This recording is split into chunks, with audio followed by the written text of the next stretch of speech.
My Brother's Keeper is the 6th episode of the 3rd season of Wings. This is directed by Andy Ackerman, and as always, there will be spoilers from now as I go through the episode and share some thoughts. And I really enjoyed this episode.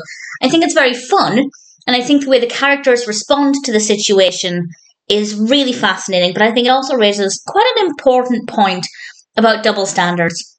It actually starts off with, honestly, if you're into pranks, I think it's a clever prank. I don't like pranks, but I did like watching how the characters reacted, which might sound a little bit hypocritical, but Brian is not piloting the plane, and the passengers are in the plane saying, we should have left 10 minutes ago, where's the pilot?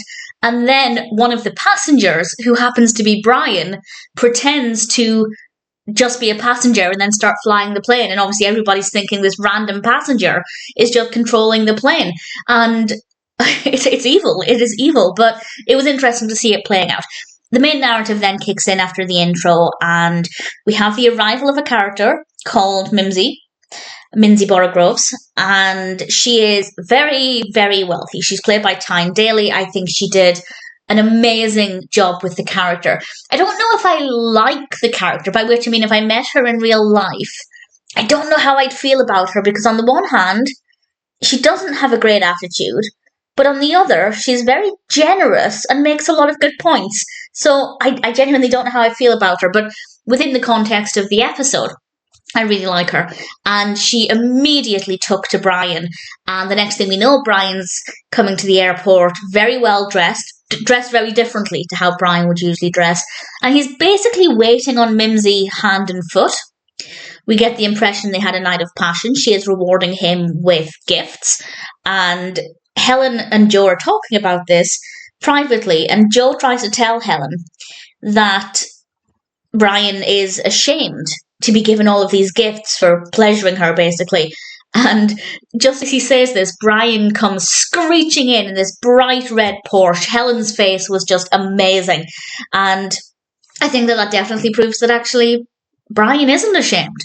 Jo, however, isn't really happy with this. She's throwing her cash around. She seems like she's going to be donating to a lot of projects and charities on the island and making a lot of investments. But Jo is still not happy with her. So he confronts her, and almost as soon as he starts talking, she manages to basically turn down every point that he tries to make with a very valid counter-argument. And this is where the double standard aspect comes in. Initially, she's talking about age. If an older man was with a younger woman, people wouldn't say anything, but because an older woman is interested in a younger man, somehow this is taboo and unacceptable. And Jo does point out it's got nothing to do with age, it's all to do with money. And yes, on the one hand, I think that she is using money to control Brian to a certain extent, but Brian doesn't have to accept it. And she does raise a valid point, though, that if the tables were turned and it was an older man, I guess a kind of stereotypical sugar daddy scenario, would anybody be as bothered by that as well as Jo clearly is? I feel like times are changing, and this narrative might not hit the same way today as it did back then, but I think it's still, to an extent, a little bit more unusual. Well, actually, I say that. I don't know. Are you more likely to come across a sugar daddy or a sugar mommy? I don't know. I actually don't know. I bet there are some statistics on that.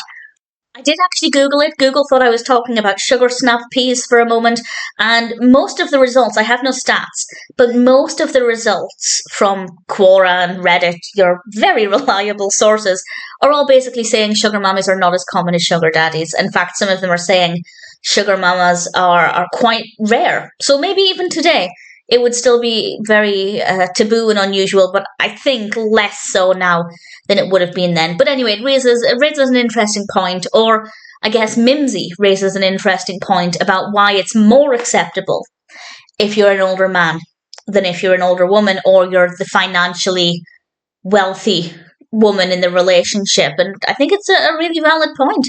And then she manages to convince Jo that actually it's not a bad situation, because she offers him a check to pay for his new plane. And Jo is just like everybody else. As soon as she holds out the cash, he's willing to accept it and forget everything he felt before, which is maybe not the best position to be in morally. How much would you be willing to give up your beliefs in order to get an extensive check. I don't know. I feel like many of us would be willing to take a step back from our beliefs.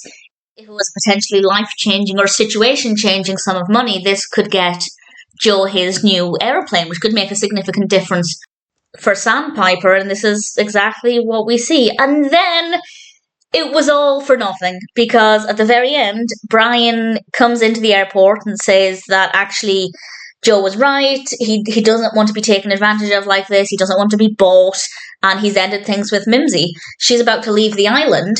She takes the check from Joe and rips it up. If he hadn't been flaunting it, if he hadn't been waving that check around, it probably wouldn't have happened. He probably would have kept it. But Mimsy has decided she's not going to donate any money or invest in anything because, thanks to Brian, there are too many emotional scars now attached to Nantucket.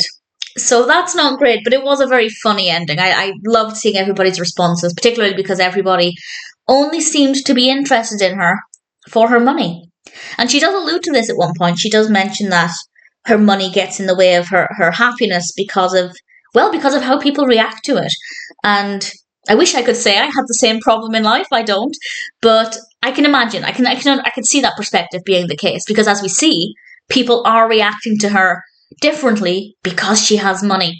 So definitely a very thought-provoking episode. Very, very funny for the most part, and I think one of the most enjoyable in a while. That's not to say I haven't enjoyed any recent episodes. Absolutely have. But My Brother's Keeper was particularly brilliant.